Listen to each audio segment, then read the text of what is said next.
Powerful minds. क्या आपके सपनों में भी कभी ऐसी दुनिया का ख्वाब आता है जहां आर्थिक स्वतंत्रता आपकी मुट्ठी में हो?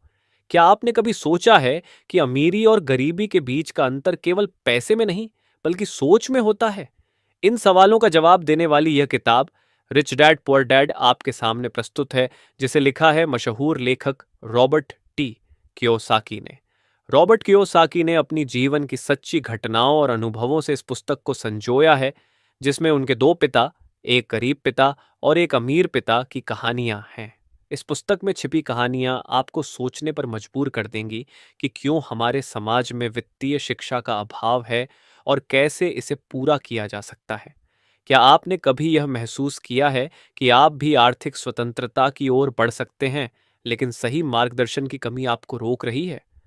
रॉबर्ट कियोसाकी का यह अनमोल मार्गदर्शन आपके जीवन को बदल सकता है। उनके विचारों और शिक्षा के जरिए आप सीखेंगे कि पैसे के लिए काम कैसे नहीं करना है, बल्कि पैसे को अपने लिए काम कैसे करवाना है। यह पुस्तक न केवल वित्तीय शिक्षा का मार्गदर्शक है, बल्कि जीवन की सोच को भी बदलने वाला है। तो चलिए शुरू करते हैं। पहला अध्याय, अमीर लोग पैसे के लिए काम नहीं करते। रॉबर्ट कियोसाकी का बचपन दो अलग अलग पिता के साथ बीता। एक थे उनके जैविक पिता, जिन्हें वे गरीब पिता कहते थे, और दूसरे थे उनके सबसे अच्छे दोस्त के पिता, जिन्हें वे अमीर पिता कहते थे।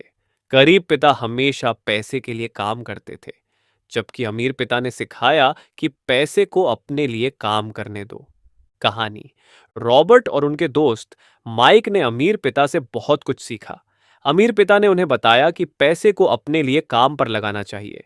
इसका मतलब है कि नौकरी से मिलने वाले वेतन के अलावा अन्य स्रोतों से आय उत्पन्न करनी चाहिए, जैसे कि निवेश और संपत्ति। उदाहरण, अमीर पिता ने रॉबर्ट और माइक को एक दिन बुलाया और उन्हें अपनी कैंडी बनाने की फैक्ट्री में काम करने का मौका दिया। इसके माध्यम से उन्होंने सीखा कि कैसे एक व्यवसाय चलाना है और कैसे पैसे को बढ़ाना है। इस अनुभव ने उन्हें सिखाया कि सिर्फ नौकरी पर निर्भर रहना सही नहीं है, बल्कि खुद के लिए पैसे को काम पर लगाना चाहिए। दूसरा अध्याय, वित्तीय साक्षरता क्यों सिखाएं? अमीर पिता ने रॉबर्ट को सिखाया कि वित्तीय शिक्षा जीवन में अत्यंत महत्वपूर्ण है। केवल उच्च वेतन वाली नौकरी और बचत करने से ही कोई अमीर नहीं बनता। वित्तीय साक्षरता हमें सिखाती है कि पैसे को सही तरीके से कैसे निवेश करें और संपत्तियों का निर्माण कैसे करें। कहानी, रॉबर्ट के गरीब पिता के पास अच्छी नौकरी थी, लेकिन वे हमेशा पैसों की तंगी से जूझते रहते थे। वे मानते थे कि उच्च शिक्षा और अच्छी नौकरी ही सफलता का मार्ग है। इसके विपरीत अमीर पिता ने रॉबर्ट को सिखाया कि केवल नौकरी से मिलने वाला वेतन ही सब कुछ नहीं होता। हमें वित्तीय ज्ञान की जरूरत है, ताकि हम सही तरीके से निवेश कर सकें और संपत्तियों का निर्माण कर सकें। उदाहरण, अमीर पिता ने रॉबर्ट को एक रियल एस्टेट प्रॉपर्टी में निवेश करने का सुझाव दिया। उन्होंने सिखाया कि कैसे संपत्ति की सही पहचान करें और उसमें निवेश करें। इस तरह के निवेश से रॉबर्ट ने सीख लिया कि संपत्तियों से नियमित आय प्राप्त की जा सकती है और वित्तीय स्वतंत्रता हासिल की जा सकती है। तीसरा अध्याय, अपना खुद का व्यवसाय संभालो। रॉबर्ट के अमीर पिता ने उन्हें यह सिखाया कि नौकरी करते हुए भी हमें अपनी संपत्तियों पर ध्यान देना चाहिए और अपना खुद का व्यवसाय शुरू करने का प्रयास करना चाहिए। कहानी, अमीर पिता ने हमेशा रॉबर्ट और माइक को प्रोत्साहित किया कि वे अपने खुद के व्यवसाय शुरू करें। उन्होंने बताया कि नौकरी करने से हमें केवल वेतन मिलता है, जबकि व्यवसाय करने से हम संपत्ति का निर्माण कर सकते हैं और वित्तीय रूप से सुरक्षित बन सकते हैं। उदाहरण, अमीर पिता ने रॉबर्ट और माइक को छोटे छोटे व्यवसायों में निवेश करने के लिए प्रोत्साहित किया। उन्होंने उन्हें सिखाया कि कैसे एक छोटे व्यवसाय को शुरू किया जाए और उसे सफल बनाया जाए। इस तरह रॉबर्ट ने अपने खुद के व्यवसाय की नींव रखी और वित्तीय स्वतंत्रता की ओर अग्रसर हुआ। चौथा अध्याय, करों का इतिहास और निगमों की शक्ति। इस अध्याय में करों के इतिहास और निगमों की शक्ति के बारे में चर्चा की गई है। रॉबर्ट ने सीखा कि कैसे अमीर लोग निगमों का उपयोग करके अपने धन की रक्षा और वृद्धि करते हैं। कहानी, अमीर पिता ने रॉबर्ट को बताया कि कर प्रणाली का लाभ कैसे उठाया जाए। उन्होंने बताया कि अमीर लोग अपने धन की रक्षा के लिए निगमों का उपयोग करते हैं। निगमों के माध्यम से वे अपने खर्चों को कम कर सकते हैं और कर लाभ प्राप्त कर सकते हैं। उदाहरण, अमीर पिता ने रॉबर्ट को सिखाया कि कैसे एक निगम का गठन किया जाए और उसे कैसे संचालित किया जाए। उन्होंने बताया कि निगमों के माध्यम से हम अपने व्यावसायिक खर्चों को कम कर सकते हैं और कर लाभ प्राप्त कर सकते हैं। इस प्रकार रॉबर्ट ने निगमों की शक्ति का उपयोग करके अपने धन की रक्षा और वृद्धि की। 5वां अध्याय, अमीर लोग पैसे का आविष्कार करते हैं। अमीर पिता ने रॉबर्ट को सिखाया कि अमीर लोग पैसे का आविष्कार करते हैं। वे अवसरों की पहचान करते हैं और अपने संसाधनों का उपयोग करके संपत्ति का निर्माण करते हैं। कहानी, अमीर पिता ने रॉबर्ट और माइक को सिखाया कि पैसे का आविष्कार कैसे किया जाता है। उन्होंने बताया कि कैसे नए व्यावसायिक अवसरों की पहचान की जाए और उन्हें सफल बनाया जाए। उन्होंने यह भी सिखाया कि कैसे अपने संसाधनों का सही उपयोग करके संपत्ति का निर्माण किया जाए।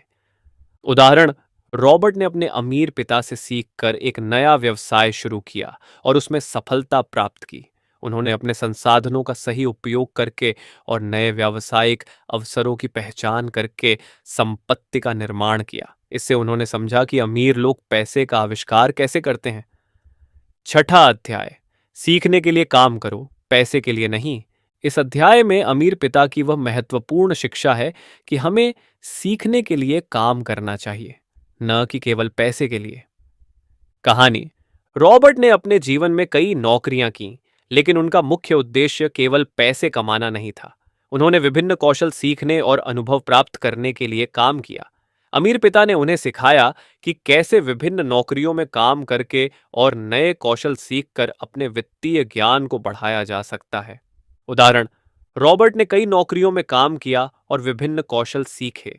उन्होंने अपने अनुभवों से सीखा कि कैसे विभिन्न क्षेत्रों में काम करके और नए कौशल सीखकर हम अपने वित्तीय ज्ञान को बढ़ा सकते हैं। इस प्रकार उन्होंने समझा कि सीखने के लिए काम करना ही सबसे महत्वपूर्ण है। 7वां अध्याय, बाधाओं को पार करना। रॉबर्ट की यात्रा में कई बाधाएं आईं, लेकिन अमीर पिता ने उन्हें सिखाया कि कैसे इन बाधाओं का सामना करना और उन्हें पार करना है। कहानी, रॉबर्ट की वित्तीय यात्रा में कई बार असफलता मिली, लेकिन उन्होंने हार नहीं मानी। अमीर पिता ने उन्हें सिखाया कि कैसे डर, संदेह और आत्मसंदेह को जीतकर हम अपने वित्तीय लक्ष्यों को प्राप्त कर सकते हैं। उदाहरण, रॉबर्ट ने अपने जीवन में कई बार असफलता का सामना किया, लेकिन उन्होंने हार नहीं मानी। उन्होंने अपने अमीर पिता की शिक्षाओं का पालन किया और डर, संदेह और आत्मसंदेह को पार करके अपने वित्तीय लक्ष्यों को प्राप्त किया। 8वां अध्याय, शुरुआत कैसे करें। इस अध्याय में बताया गया है कि कैसे हमें अपनी वित्तीय यात्रा की शुरुआत करनी चाहिए। कहानी, अमीर पिता ने रॉबर्ट को सिखाया कि सही दिशा में पहला कदम उठाना सबसे महत्वपूर्ण है। सही मानसिकता, सही ज्ञान और सही योजना के साथ हम अपनी वित्तीय यात्रा को सफल बना सकते हैं। उदाहरण, रॉबर्ट ने अपने अमीर पिता की शिक्षाओं का पालन करके अपनी वित्तीय यात्रा की शुरुआत की। उन्होंने सही मानसिकता, सही ज्ञान और सही योजना के साथ अपने वित्तीय लक्ष्यों की दिशा में पहला कदम उठाया। 9वां अध्याय, और भी जानना चाहते हैं? यहां कुछ करने योग्य बातें हैं। इस अध्याय में रॉबर्ट ने कुछ महत्वपूर्ण टिप्स और रणनीतियों को साझा किया है जो उन्होंने अमीर पिता से सीखी। कहानी, रॉबर्ट ने अपने जीवन में अमीर पिता की शिक्षाओं का पालन किया और अपनी वित्तीय यात्रा में सफलता प्राप्त की। इस अध्याय में उन्होंने कुछ महत्वपूर्ण टिप्स और रणनीतियों को साझा किया है जो हमें हमारी वित्तीय यात्रा में और भी आगे बढ़ने में मदद कर सकते हैं। उदाहरण, रॉबर्ट ने अपनी वित्तीय यात्रा में सफलता प्राप्त करने के लिए कई महत्वपूर्ण टिप्स और रणनीतियों को अपनाया। उन्होंने अपने अनुभवों से सीखा कि कैसे सही निवेश, सही संपत्तियों का निर्माण और वित्तीय ज्ञान का सही उपयोग करके हम आर्थिक स्वतंत्रता प्राप्त कर सकते हैं। निष्कर्ष, अंतिम विचार और प्रतिबिंब। रॉबर्ट कियोसाकी ने इस पुस्तक के अंत में अपने अंतिम विचार और प्रतिबिंब साझा किए हैं। कहानी, रॉबर्ट ने यह बताया है कि कैसे अमीर पिता के सिद्धांतों ने उनके जीवन को बदल दिया और कैसे हम भी इन सिद्धांतों का पालन करके अपने जीवन को बदल सकते हैं। उदाहरण, रॉबर्ट ने अपने जीवन में अमीर पिता की शिक्षाओं का पालन किया और अपने वित्तीय लक्ष्यों को प्राप्त किया। उन्होंने अपने अनुभवों से सीखा कि कैसे अमीर पिता के सिद्धांतों का पालन करके हम अपने जीवन को बदल सकते हैं और आर्थिक स्वतंत्रता प्राप्त कर सकते हैं। Message and learnings. Rich dad poor dad से हमें यह सीखने को मिलता है कि आर्थिक स्वतंत्रता प्राप्त करने के लिए वित्तीय साक्षरता अत्यंत महत्वपूर्ण है। हमें केवल नौकरी पर निर्भर नहीं रहना चाहिए, बल्कि अपने पैसे को हमारे लिए काम करने देना चाहिए। सही निवेश, सही संपत्तियों का निर्माण और वित्तीय शिक्षा हमारे जीवन में समृद्धि और स्वतंत्रता ला सकते हैं। आशा करते हैं कि ये वीडियो आपको काफ़ी पसंद आया होगा। तो ऐसे और वीडियोस के लिए बने रहिए हमारे चैनल पावरफुल माइंड्स के साथ। धन्यवाद।